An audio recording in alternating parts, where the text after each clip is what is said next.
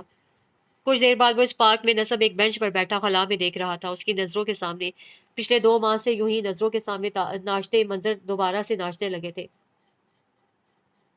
زارا سے اتفاقی ہم سفری کے آغاز سے لے کر زارا سے شادی تک کے منظر، اور پھر شادی کے بعد سے لے کر 2 ماہ پہلے تک کے منظر۔ اس سارے عرصے میں وہ زارا کو کتنا اور کیسا جان پایا تھا۔ دوسروں کی خاطر آرام تک تج دینے والی زارا، کسی کو ذرا سی تکلیف میں مبتلا دیکھ کر حد سے زیادہ بے چین ہو جانے والی زارا، یہ کب کی بات تھی؟ بھلا جب اوپر اپنے فلیٹ کی بالکنی میں کھڑی اسی پارک کا نظارہ کرتی زارا کو یہی کسی درخت سے ایک پیاسا بے ہوش پرندہ گرتا نظر آیا تھا۔ اس روز بجلی کی خرابی کی وجہ سے لفٹ بھی خراب تھی، لیکن وہ بجلی کسی تیزی سے گھر سے باہر بھاگی تھی اور 4 منزلوں کی سیڑھیاں اتر کر وہ بھاگتی ہوئی پارک تک پہنچی تھی، اور اس پیاسے قریب المرگ پرندے کو ایک ہاتھ میں پکڑ کر دوسرے ہاتھ میں ٹونٹی سے تھوڑا سا پانی لے کر پرندے کی چونچ پانی میں ڈبو کر قطرہ قطرہ زندگی اس کے وجود کے اندر لوٹانے کی کوشش میں مگن ہو گئی تھی۔ اس یہاں وہ اس پرندے کی جان بچا لینے پر کتنی خوش تھی، اتنی خوش کہ اس نے اس خوشی میں شکرانے کے 2 نفل بھی پڑھے تھے۔ اور وہ بلی، اسے یاد آیا جو ساتھ والوں کی بالکنی میں پھنس گئی تھی، کیونکہ وہ جالی لگی بالکنی میں بلی کو اکیلا چھوڑ کر گھر بند کر کے کہیں گھومنے چلے گئے تھے۔ بلی کے رونے اور اس قید خانے سے نکلنے کی کوششوں کی آوازوں پر زارا کس قدر بے چین ہوئی تھی۔ ساتھ والوں کو واپس بلانے کے لیے اس نے خدا جانے کتنی کالز ان کو کر ڈالی تھی، اور جب تک انہوں نے واپس آ کر بلی کو نکال نہیں لیا وہ چین سے نہیں بیٹھی تھی، اور ان کو اس لاپرواہی پر کتنی سنا بھی ڈالی تھی۔ بلی کی بے بسی پر اور اس کی مدد نہ کر سکنے پر زارا کی وہ روتی آنکھیں اور بے بس چہرہ اس کی نظروں کے سامنے گھوم رہا تھا۔ وہ لڑکی جو جانوروں اور پرندوں کے معاملے میں اتنی حساس تھی، وہ ایک انسانی جان چاہے وہ اس کا سگا بھائی نہ بھی ہوتا کے لیے کتنی حساس ہو سکتی تھی۔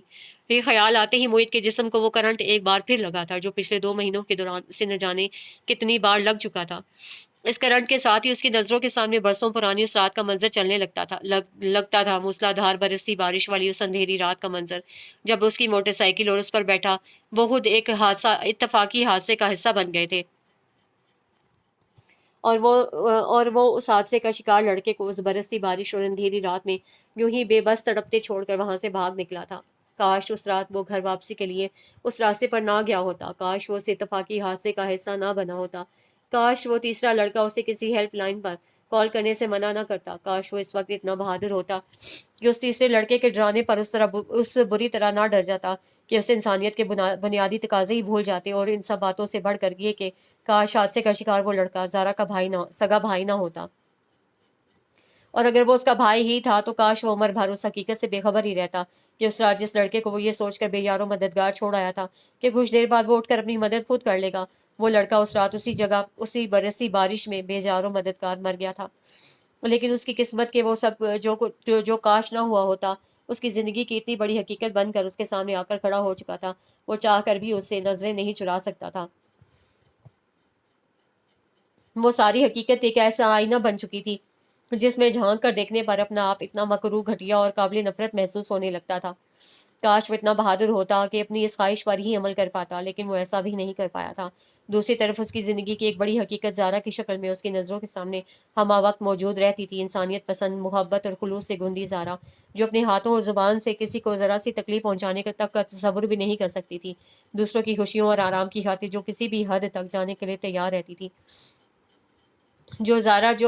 وہ زارا جو مر کر بھی تصور نہیں کر سکتی تھی کہ اس کے پیارے سگے بھائی کو اس رات موت کے منہ میں اکیلے اور بے بس چھوڑ کر جائے، حادثہ سے بھاگ جانے والا کوئی اور نہیں، اس کا محبوب شوہر محیط تھا، محیط جسے اس کے بقول وہ اپنی ماں اور بھائی کے بعد اس نے دنیا میں سب سے زیادہ چاہا تھا، محیط جو اس کے خیال میں ایک بے ضرر انسان تھا، جس کی اپنی کہانی زارا کی کہانی کی زندگی کی کہانی سے ملتی جلتی تھی، اور جو اسے روزانہ کے سفر کے دوران ایک مستقل ہمسفر بن کر صرف اس لیے ملا تھا کہ وہ دونوں بنے ہی ایک دوسرے کے لیے تھے۔ وہی زارا اگر کبھی اس آئینے میں جھانک کر محیط کا باکس دیکھ لیتی جو ان دنوں محیط خود دیکھ رہا تھا تو اس کا رد عمل کیا ہوتا، اس تصور کے ساتھ ہی اس کا ذہن ایک بار پھر منتشر ہونے لگتا، نظروں کے سامنے بھاگتے دوڑتے منظر گٹ مٹ ہونے لگے، اس کے جسم میں سوئیاں سی چبھنے لگیں اور وہ اسی کیفیت میں واپس چلا گیا جس سے پریشان ہو کر زارا ڈاکٹر اسما شہریار کے پاس گئی تھی۔ اس شام زارا زبردستی اسے اپنے ساتھ شاپنگ کے لیے لے گئی تھی، وہ اپنے آنے والے بچے کے لیے پچھلے کئی مہینوں سے خریداری کر رہی تھی، لیکن جب سے اسے ایک تازہ ٹیسٹ کے بعد بچے کی جنس کے بارے میں معلوم ہوا تھا اس کی خریداری کا اندازہ بدل گیا تھا۔ وہ ایک بیٹی کو جنم دینے جا رہی تھی اور اس بیٹی کا شایان شان استقبال کرنا چاہتی تھی۔ اس کا بس نہیں چلتا تھا کہ بچی کے دنیا میں آنے کے دن سے لے کر اگلے 4-5 سال کے لیے خریداری کر لے۔ اس شام بھی وہ اسی سرخوشی کے عالم میں پورے جوش سے بچوں کے استعمال کی چیزوں کی مخصوص دکانوں میں جا کر نہ جانے کیا کیا کچھ خریدتی چلی جا رہی تھی،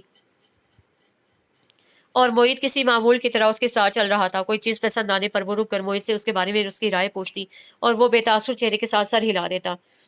زارا کا دل اس بے تاثر رائے پر کس کرب میں ڈوب جاتا تھا، وہ محیط پر ظاہر کیے بغیر اگلی چیز کی طرف بڑھ جاتی اور محیط کا دل اس خوش باش چہکتی پھرتی زارا کو ذرا سی بے احتیاطی پر کھو دینے کے خوف سے کتنی دھڑکنیں چھوڑ جاتا تھا۔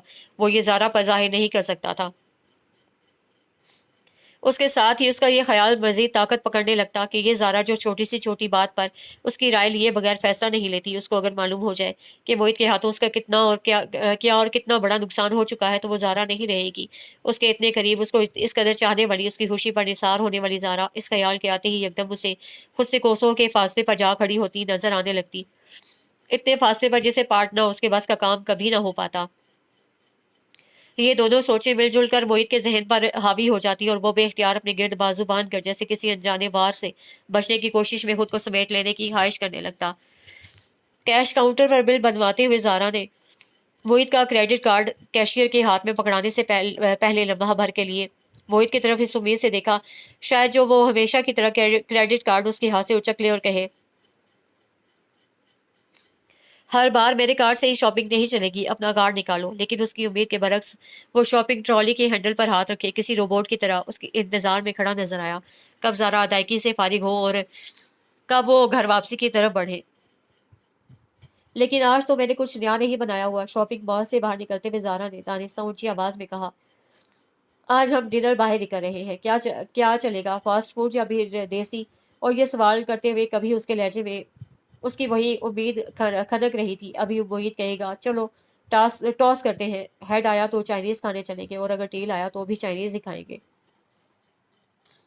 وہ ہنستے ہوئے کہتا تھا، لیکن اس کی اس امید کے برعکس بھی وہ شاپنگ کارٹ سے سامان نکال کر گاڑی کی ڈگی میں رکھتے ہوئے نیچی آواز میں بولا تھا، مجھے تو بھوک نہیں، تمہیں جو کھانا ہے اپنے لیے پیک کروا لو۔ کہاں گم ہو گئے تھے وہ ہنستے مسکراتے ایک دوسرے سے مذاق کرتے کھل کر کہکا لگاتے دن؟ زارا نے گہری سانس لیتے ہوئے سوچا تھا اور فرنٹ سیٹ کا دروازہ کھول کر گاڑی میں بیٹھ گئی تھی۔ اتنے دنوں میں محیط کی اس بدلی ہوئی حالت پر اسے پہلی بار غصہ آیا تھا اور وہ اپنے حواس بجا رکھنے کی خاطر گاڑی سٹارٹ کرتے ہوئے محیط کی طرف دیکھنا بھی نہیں چاہ رہی تھی۔ مسئلہ کیا ہے تمہارے ساتھ؟ اس کا دل چاہ رہا تھا وہ محیط پر چیخے چلائے، کیوں وہ اپنی اور اس کی اچھی بھلی زندگی برباد کرنے پر تلا ہوا ہے؟ دونوں میں سے کس سے ایسی کوئی خطا ہوئی ہے جس کی سزا وہ دونوں کو دے رہا ہے؟ اس سے تل ملاتے ہوئے ایسا ہی کچھ پوچھنے کی خاطر محیط کی طرف دیکھا تھا۔ سڑک کے کنارے لگی پول لائٹس کی روشنی میں اس کی نظر محیط کی آنکھوں کے بھیگتے گوشوں پر پڑی تھی۔ اس کے اندر کا سارا غصہ، ساری تل ملاہٹ جھاگ کی طرح بیٹھ گئی تھی۔ کچھ تو مسئلہ تھا جس کا سرا اس کے ہاتھ میں نہیں آ رہا تھا، اور وہ کسی مسئلے کے شکار محیط کے ساتھ جھگڑا نہیں کر سکتی تھی۔ وہ اس وقت چیخ چلا کر اپنا غصہ نہیں نکال سکتی تھی کیونکہ وہ زارا تھی، انسانیت پسند، محبت بھرے دل کی مالک زارا۔ کیا کروں میں؟ کیسے زندگی کے اس مشکل ترین دائرے سے نکل پاؤں؟ اس رات اپنے بستر پر لیٹے اسے نائٹ بلب کی روشنی میں چھت کو تکتے ہوئے سوچا تھا۔ اسما شہریار، اچانک اسے یاد آیا اسما شہریار نے اسے اگلے دن کسی اپارٹمنٹ دے رکھی تھی۔ اب تک تو وہ محیط کے کیس کو اچھی طرح اسٹڈی کر چکی ہوں گی۔ یہ خیال خوشگن تھا جبھی وہ رات جو بے چینی سے کروٹیں بدلتے گزر جانی تھی آسان ہو گئی تھی اور وہ گہری نیند سو بھی گئی تھی۔ وہ ایک مقامی کیفے تھا جہاں اس روز زارا محیط کو بصد اصرار اپنے ساتھ لے کر آئی تھی۔ اس کے بقول اس کی ایک پرانی شناسا خاتون نے ان دونوں کو وہاں انوائٹ کیا تھا۔ محیط یقیناً یہاں آنے سے بچنا چاہتا تھا، کسی ایسی خاتون سے جو صرف زارا کی واقف کار تھی اور مجھے وہ جانتا بھی نہیں تھا۔ سے ملاقات کا تصور ہی اسے جھنجھلاہٹ میں مبتلا کر رہا تھا، لیکن اس روز زارا نے اس کی ایک نہیں سنی تھی اور اسے زبردستی ساتھ لے کر ہی آئی تھی۔ اس وقت وہ ایک کارنر ٹیبل پر زارا اور ان خاتون جن کا نام اسما شہریار تھا اور جو ڈاکٹر تھیں کے ساتھ بیٹھا اپنی پلیٹ میں تلے ہوئے جھینگے کا ایک ٹکڑا رکھے کانٹے سے اسے الٹ پلٹ رہا تھا۔ وہ اس انچاہی ملاقات اور دعوت پر اتنا بیزار تھا کہ اسے ان خاتون سے ان کا تفصیلی تعارف بھی جاننا نہیں چاہا تھا۔ وہ ڈاکٹر تھیں تو کہاں پریکٹس کرتی تھیں یا کس اسپتال میں کام کر رہی تھیں؟ وہ کس بیماری کی اسپیشلسٹ تھیں؟ کہاں رہتی تھیں زارا ان کو اور وہ زارا کو کیسے اور کب سے جانتی تھیں؟ اسے یہ جاننے میں کوئی دلچسپی محسوس نہیں ہو رہی تھی۔ وہ وہاں صرف زارا کی خاطر موجود تھا اور بس وقت کے گزر جانے کا انتظار کر رہا تھا۔ اس بیزاری